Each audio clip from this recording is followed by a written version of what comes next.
அனைவருக்கும் வணக்கம். பாரதிய ஜனதா கட்சியில் நமது மதிப்பிற்கு மரியாதைக்குரிய வணிகர் சங்கங்களின் தலைவராக விளங்கி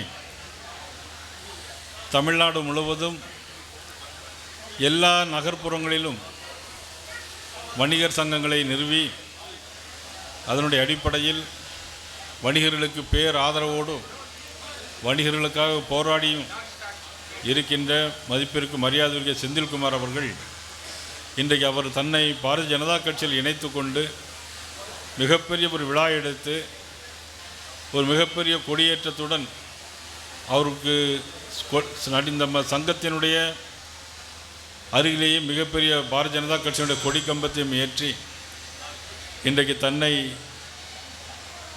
பாரதிய ஜனதா கட்சியில் இணைத்திருக்கிறார்கள். அவர்களை பாரதிய ஜனதா கட்சியினுடைய சார்பாகவும் நம்முடைய இங்கே வந்திருக்கின்ற மேலிட பொறுப்பாளர் நமது அன்புக்குரிய சேட்டன் நம்முடைய மேனன்ஜி அவருடைய சார்பாகவும் அனைவரையும் வருக வருக என நான் வரவேற்பதோடு செந்தில்குமார் அவர்களை நான் வாழ்த்துகிறேன். இந்த நிகழ்வில் கலந்து கொண்டிருக்கின்ற இந்த பகுதியினுடைய மாவட்ட தலைவர் மதிப்புக்குரிய தாமரை ஜெகதீசன், இந்த பகுதியினுடைய மண்டல தலைவர் பிரபு அவர்கள் இந்த விழாவுக்கு காரணமாக இருந்து இந்த விழாவை இவ்வளவு தூரம் பெரிய அளவில் நடத்தி செந்தில்குமார் உறுதுணையாக இருந்த விவசாயிகளுடைய மாநில துணைத் தலைவர் ராஜேஷ் கண்ணா அவர்களையும் நமது அன்புக்குரிய அண்ணன் மூத்தவர் நாடாளுமன்ற உறுப்பினராக பணியாற்றிய அண்ணன் KS ராதாகிருஷ்ணன் அவர்களையும் சிவகங்கை மாவட்ட தலைவர் பாண்டித்துறை அவர்களையும் கோயம்புத்தூருடைய நமது அன்புக்குரிய தம்பி செல்வகுமார் அவர்களையும் எக்மோர் பாபு அவர்களையும் சுந்தரேசன் அவர்களையும் திரளாக வருகின்றிருக்கின்ற உங்கள் அனைவரையும் வருக வருக என வரவேற்பதோடு மதிப்புக்குரிய தம்பி செந்தில்குமார் அவர்கள் தான் ஒரு வணிகர் சங்கத்தை தமிழகம் முழுவதும் நடத்தி பேராதரவோடு இருந்தாலும் கூட இன்றைக்கு பாரத பிரதமர் நரேந்திர மோடி அவருடைய தலைமையிலே அவருடைய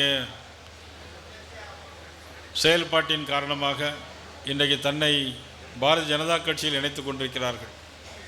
இந்த மண்டபத்தில் இருக்கிற பல பேர்கள் நினைக்கலாம், பாரதிய ஜனதா கட்சி தமிழ்நாட்டில் ஒரே ஒரு MLA தானே வந்திருக்கிறார், இது ஒரு மிகப்பெரிய கட்சியா அப்படிங்கிற கேள்வியெல்லாம் உங்களுக்கு எழலாம். இன்றைக்கி இந்தியாவை 12 ஆண்டுகளையும் தாண்டி பிரதமராக அதிக நாட்கள் இந்தியாவை ஆண்ட பிரதமர் தலைவர்களில் மிக சிறந்த தலைவராக, உலகத்திலே மிகப்பெரிய தலைவராக, அமெரிக்க அதிபராக இருந்தாலும் சரி, ரஷ்ய அதிபராக இருந்தாலும் சரி, எல்லோரும் வணங்கி தலைவணங்கி ஏற்றுக்கொள்கிற மாபெரும் தலைவராக நமது நரேந்திர மோடி அவர்கள் இருந்து கொண்டிருக்கிறார். சமீபத்தில் இந்தோனேசியா நாட்டுக்கு போனார். அது ஒரு முஸ்லீம் நாடு. முஸ்லீம் நாடாக இருந்தாலும் சரி, அந்த நாட்டுடைய முறைப்படி அவர்களை வரவேற்று ரெட் கார்பெட் போட்டு வரவேற்று, அதே மாதிரி நியூசிலாந்துக்கு போகிறார். 2 தினங்களுக்கு ஒரு முறை உலக நாடுகள் பூரா சுற்றி கொண்டிருக்கிறார். அவ்வளோ பெரிய தலைவர். அந்த கட்சியில் செந்தில்குமார் தன்னை இணைத்திருக்கிறார். 240 நாடாளுமன்ற உறுப்பினர், 1700 MLAக்கள். இன்றைக்கி தமிழ்நாட்டில் ஒரு MLA தான் இருக்கிறார். வரக்கூடிய காலங்களில் உள்ளாட்சி தேர்தல் முடிந்த பிறகு வரக்கூடிய காலங்களில் அடுத்து நடைபெறுகிற நாடாளுமன்ற தேர்தலாக இருந்தாலும் சரி, அடுத்து வருகிற எந்த தேர்தலாக இருந்தாலும் சரி, தமிழகத்தில் இதுபோன்ற செந்தில்குமார் இருக்கின்ற காலம் வரையிலும் நிச்சயமாக தமிழகத்தை பாரதிய ஜனதா கட்சி ஆளும் என்பதை நேரத்தில் தெரிவித்துள்ளது. இன்றைக்கு உலகம் பூரா போர் நடந்து கொண்டிருக்கிறது. நீங்கள் பத்திரிகையில் பார்த்துருக்கலாம், செய்தியில் படித்திருக்கலாம். துபாயில் கூட இன்றைக்கி குண்டு போட்டுட்டு இருக்கிறாங்க. ஆனால் எந்த ஒரு அசம்பாதம் இல்லாமல் இன்றைக்கு பல்வேறு மொழிகளை பேசுகின்ற, பல்வேறு மதங்களை சார்ந்திருக்கிற இந்தியாவில் ஒரு குண்டூசி சத்தம் கூட இல்லாமல் இந்த நாட்டை பாதுகாத்து கொண்டிருக்கிற மாபெரும் தலைவர் நமது நரேந்திர மோடி அவர்கள். அப்பேற்பட்ட தலைவருடைய கட்சியில் இன்றைக்கு நமது செந்தில்குமார் அவர்கள் தன்னை இணைத்திருக்கிறார் என்று சொன்னால் ஒரு எதிர்காலத்தோடு ஒரு தொலைநோக்கு பார்வையோடு செந்தில்குமார் இருக்கிறார் என்பதை என்னால் இந்த நேரத்தில் உணர முடிகிறது. 38 வயது தான் செந்தில்குமார், 38 வயது தான் செந்தில்குமார். ஆனால் நிச்சயமாக இந்த 38 வயதல்ல, இனி வரும் காலங்களில் அவருடைய பணி இந்த கட்சிக்கு தேவைப்படுகிறது. செந்தில்குமாரை போன்ற இளைஞர்கள் இந்த நமது கட்சிக்கு தேவைப்படுகிறது. நிச்சயமாக உங்களுக்கு நான் உறுதியை நான் சொல்லுகிறேன். செந்தில்குமார் இன்றைக்கு பிள்ளையார் சொல்லி போட்டிருக்கிறார், இன்றைக்கு பிள்ளையார் சொல்லி போட்டிருக்கிறார் செந்தில்குமார். வருங்காலத்தில் மிகப்பெரிய இடத்தில் இது தமிழகத்தில் அவரும் ஒரு பங்கு வகிப்பார் என்பதை உங்களுக்கு உறுதியாக தெரிவித்துக் கொள்ள கடமைப்பட்டேன். பாரதிய ஜனதா கட்சி இன்றைக்கி ஒரு எம்எல்ஏ என்று சொன்னேன். ஆனால் இன்றைக்கு தமிழகத்திற்கு அதிக நிதிகளை 14 லட்சம் கோடி ரூபாய் தந்தது நம்முடைய பாரத நரேந்திர மோடி அவர்கள். 14 லட்சம் கோடி. இன்சூரன்ஸ் திட்டமா, ஒரு இன்சூரன்ஸ் மத்திய அரசுடைய திட்டம் 5 லட்சம் ரூபாய் வரை இன்றைக்கி ஃப்ரீயாக தர்றாங்க. இன்றைக்கி ரேஷன் கடையில் எல்லா பொருட்களும் கொடுக்குறாங்க. கடந்த திமுக ஆட்சியாக இருந்தாலும் சரி, இப்பொழுது நடக்கக்கூடிய தாவே ஆட்சியாக இருந்தாலும் சரி, ஆனால் பொருட்கள் ரேஷன் கடையில் வாங்குகிற ஒவ்வொரு பொருட்களும் மத்திய அரசு தருகிறது, பாரத பிரதமர் நரேந்திர மோடி அவர்கள் தருகிறார்கள். தயவுசெய்து எல்லாரும் புரிந்து கொள்ளுங்கள், எல்லோருக்கும் சொல்லுங்கள். இன்றைக்கு ஒரு ஆட்சி வந்திருக்கிற, எதிர்பாராத விதமாக ஒரு ஆட்சி வந்திருக்கிறது. அது பல பேர் நினைக்கலாம், ஆட்சி நல்லா தானே போகிறது, லஞ்சம் இல்லையே. எங்கேயும் சொல்ல முடியாது. மேடைக்கு மேடை முதலமைச்சர் பேசுகிறார் லஞ்சம் இல்லை லஞ்சம் இல்லை.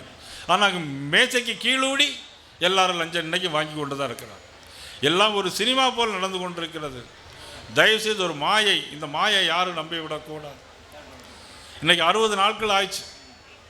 3 வயசு பெண் குழந்தையிலிருந்து 70 வயசு பெண்கள் வரையிலும் கற்பழிப்பு சம்பவங்கள் 153 கற்பழிப்பு சம்பவங்கள் நடந்திருக்கிறது. தமிழக வெற்றி கழகத்தினுடைய தலைவராக இருக்கக்கூடிய முதலமைச்சர் மதிப்புக்குரிய ஜோசப் விஜய் அவர்களுடைய ஆட்சியில் இதுவரையிலும் இந்த 60 நாட்களிலும் 153 கற்பழிப்பு சம்பவங்கள். ஒரு நாளைக்கு 3 கற்பழிப்பு சம்பவங்கள். படுகொலைகள் 75 படுகொலைகள் நடந்திருக்கிறது. 93 குற்றங்கள் நடைபெற்றிருக்கிறது. யாருடைய ஆட்சியில்? போதை பொருட்கள் எல்லா இடத்திலும் நடமாடுகிறது.